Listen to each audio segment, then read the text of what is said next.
What's going on, collectors? Optical 20 back for another video review. This time it's King Theoden from Lord of the Rings, and we want to thank our friends at Asmus Collectibles for sending this figure for us to review. And you can pre-order this figure at BigBadToyStore.com. Just click the link down below, or you can head over to Asmus Collectibles website. I'll also put the links down below. So you can see the box has a little bit been crushed thanks to our good friends at the post office. But as you can see here, it's a nice artwork, but what's really important is the one inside. And as you can see here, that is King Theoden right there. And let's unbox this beauty. And you can see those hands. Beautiful. I'll get a closer look earlier because they have this nice paint application that looks like weathered leather, so I really dig that. You can see the helmet full of details, the sword and the shield right here, beautiful detail. And also, as you can see, the standard Lord of the Rings stand from Asmus Collectibles. And a closer look right here, so you can see this is the set of hands that I'm talking about.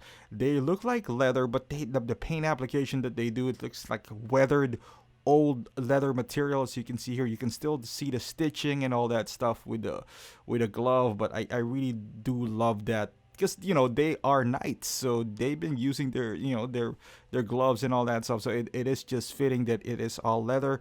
But this is where all the accessories actually do shine. This helmet, the sword, and the shield, oh my goodness, this is, I mean, they're just beautiful right here.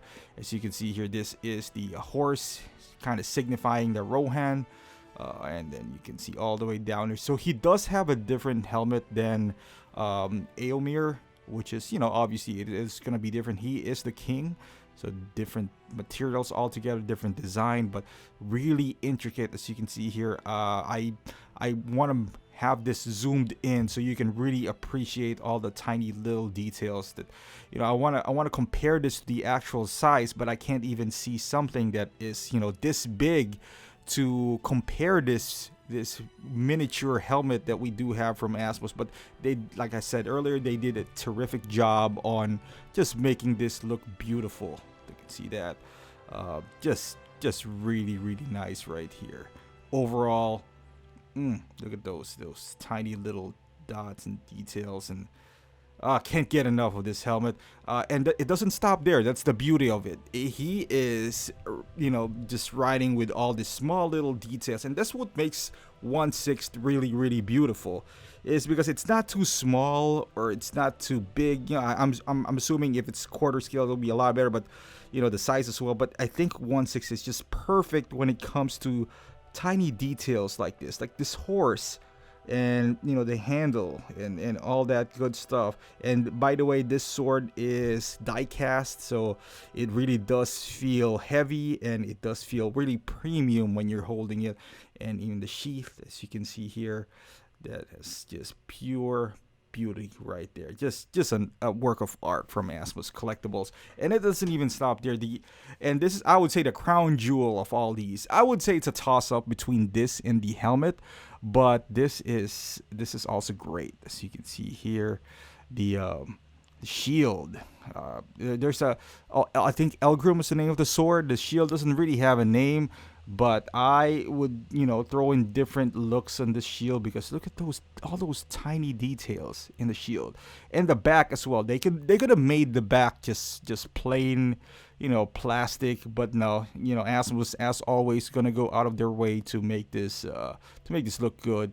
And in the back, you can see it looks like a wooden, but it's all plastic. And what I'm really happy about is that handle right there, that they didn't made it soft, because I was afraid that I've been dealing with shields before, and those straps, trust me, they do break down at a certain point. But this one is pure plastic, so you can yank it up. I mean, don't do that, but all I'm saying is that you could, and without the fear of it breaking, with a little tug and pull. But we jump into the figure itself, and so you can see here the armor.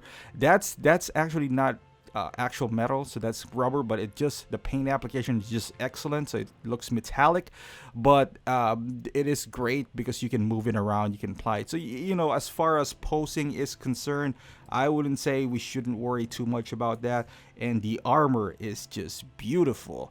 Now I think towards the end I made some comparison, not too in depth, to Aomir, and there's some similarities and obviously some differences with their armor, but both are equally great. I mean, I love this historical.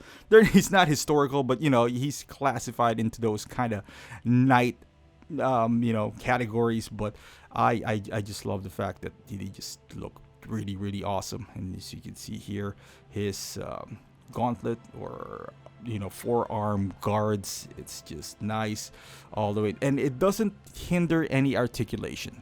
I can tell you that right now. The one on his shoulder pads, oh, look at those. Oh my goodness. Are those two horses? I believe they're the same insignia as the one on his sword guard, which is just great. And you can see all the way at the bottom, his boots. They just keep on, Asmus just keeps on leveling up when it comes to, I can't wait for their Gandalf. If you've seen my previews for that Crown series, that would be epic. That Gandalf, I'm just saying it right now.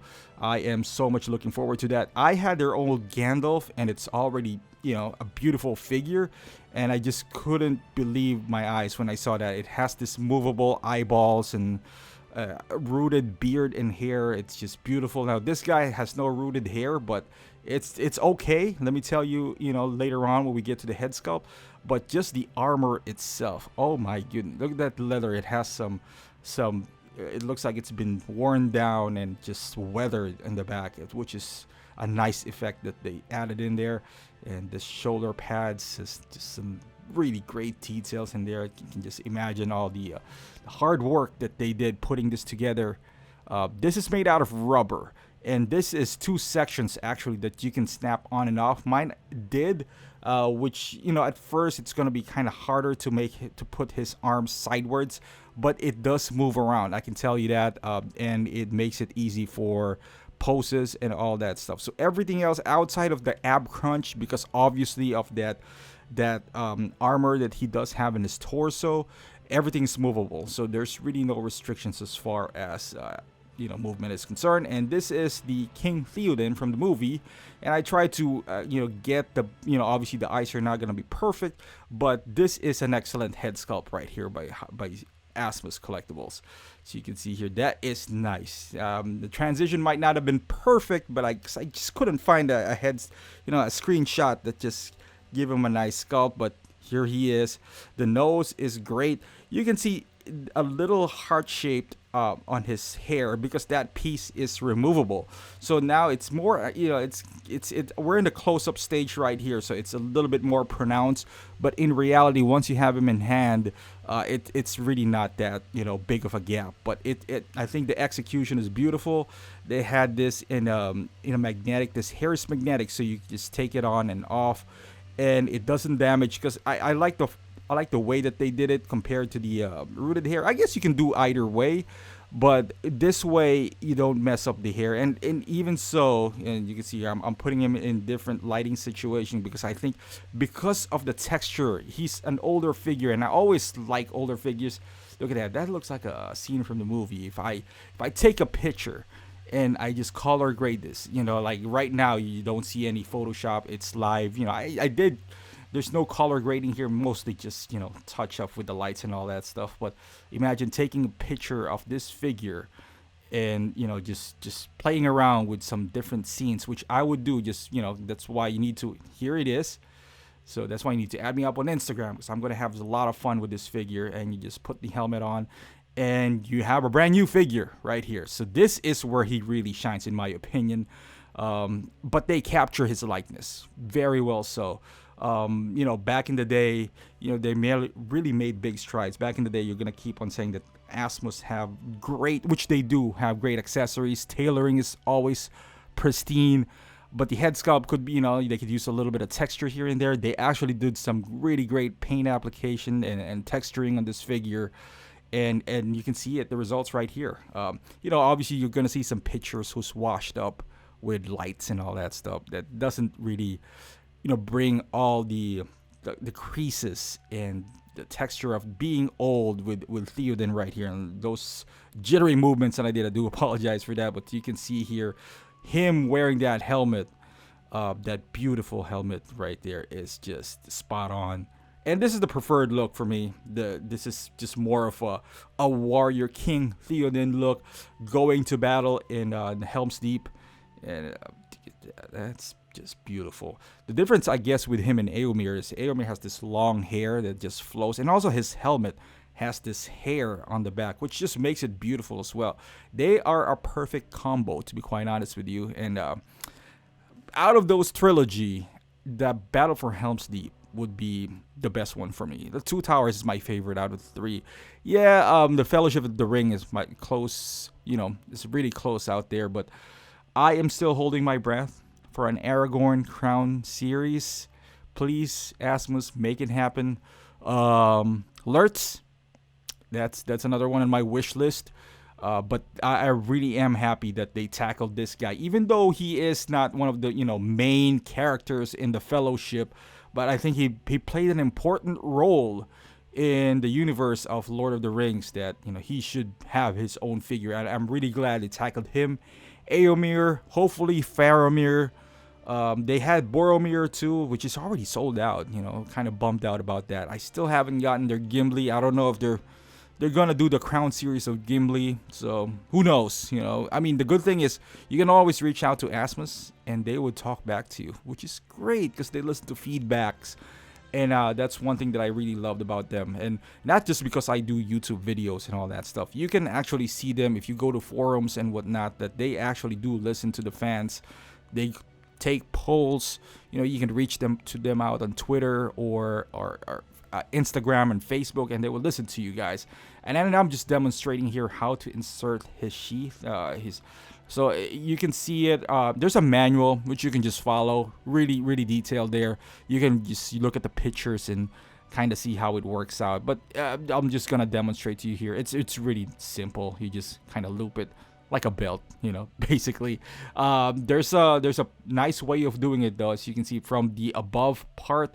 There's like a gap. There's like a small gap, the space where you can really put this in, and you can clearly see the middle of of his armor. And on the back, it should look something like this. And because I don't want you to waste if it's kind of crooked and whatnot. There's a lot of details in this sheath and this belt that I just want you guys to make sure that you insert this properly to make sure that everything is showing. So that's why. And then you just loop it from underneath, and once you loop it, you go inside the belt from above, so you're gonna loop it again to insert at the bottom, so just to secure the belt. And just make sure it's tight because you are holding a die cast sword in there, and every once in a while it would slip down because the armor itself is kind of shiny, but you don't really need to line it up all the way above the armor. So I'm just gonna get a closer look here. So this is somewhat how it should look like, but again, there's no hard rule when it comes to this. It's you can play with your imagination. I'm just showing to you like all those little loops, and that's just beautiful gold trimmings right there, man. Just beautiful. And the sword should just flow right there, and so he can just grab the sword from his back and ready for battle. But beautiful accessories, everything just attached to him. I guess besides the hair, but as you can see here, yeah, I mean, if you insert the hair, I would prefer him wearing this helmet. I'll just put him in a couple of poses before we wrap this thing up. I had so much fun posing this guy because there's no limitations, and he's a knight, he's a king basically, and this always is close to my heart. And you can see there, that's the shoulder pads that would move up and down. It comes in two pieces, so if you pulled it up and it kind of snaps off, you can just snap it right back on, and that's what happened to mine. And you'll be fine, and then you have more range of movement. If at the beginning you raise him up and it's kind of fighting back, there's like a tab inside. Mine came on and off quite easily, so I'm guessing, I don't know if that's how it's supposed to be, but I was able to achieve this pose using that technique. So, and here he is holding his shield, protecting his body while the sword is above the shield, so he can still kind of stab them and protect himself at the same time. Look at this beauty right here. That is just nice. You can see him. Just a few more rounds, right? It's everything from head to toe, all details. And that's just the beauty of 1/6 scale, especially from Asmus. In the back, there's like a logo of the Rohan, the 2 horses that you can also find in his sword. And one more turn around here, and just pure beauty right here, man. Rohan, even the stand is perfect in my opinion. Now, I mean, they could have added, I guess, a. I like this pose a lot, as you can tell. That's why I'm taking a bit longer. I'm trying to soak it all in. I don't know if I can, And then the shield, it's not too heavy. Here he is, calling the troops. He got the riders of Rohan, and I just need a horse. That's one thing that I need. Asmus used to make horses, because I saw that in the Big Bad Toy Store website. Unfortunately, they are all sold out by now. But if you can score yourself some 1/6 horse, I'm pretty sure this would look good. Here he is. I'm just imagining that he is just on top of the mountain and just calling all his troops. Like, let's go attack, guys. And you can see here, the hand has no trouble holding this, and there's quite a hefty weight in this sword, and it really feels premium when you hold it by hand. But as you can see, the joints are really tight, so you don't have to worry about him dropping the sword or putting stress too much on those joints. They use a nice body for these figures. The color is quite nice and vibrant as well. And this is Eomer. Both beautiful figures. They look great side by side. They have their own pros and cons. I like this hair from Eomer as well. It works well for him. He does have a chainmail. The armor is different, but it looks nice. They both look great. So much details in both figures, but I'm so happy that they are representing Rohan in my collection. They're gonna be together side by side. I just need the girl. I forgot her name, but Asmus used to make her, and she comes with this body. They used to have this build the figure. Man, I'm such an old collector of Asmus. I go way back. I even have their old Saruman and all their figures. I just love Lord of the Rings too, man, and I'm so glad that they got the license, because they're doing a great job on it. And there you go, guys. That is King Theoden from Asmus Collectibles. Hopefully this review really helped you out. He is a great figure. I highly suggest you pick them up, and if you do, click the link down below. It's either you can get it directly from Asmus. I believe they have free shipping, and or Big Bad Toy Store if you want something local and you want to use Pile of Loot. You can do that as well. But either way, there's so much great things going on at Asmus Collectibles. So check out their Facebook page as well, their website. They're Crown Series, man. I can't wait for that. They got Arwen. And if you're a huge Lord of the Rings fan, I would highly suggest you go check them out, because I am. And not only just Lord of the Rings, they create this for video games. Yakuza is one of them. They had Devil May Cry, which is I'm a gamer myself, so I'm excited about that. And it's Hateful Eight. I haven't gotten any figures like that, but it looks great. But again, thank you for watching, guys. Check out their website, and also check out my Instagram and Facebook, and I'll see you guys in the next review.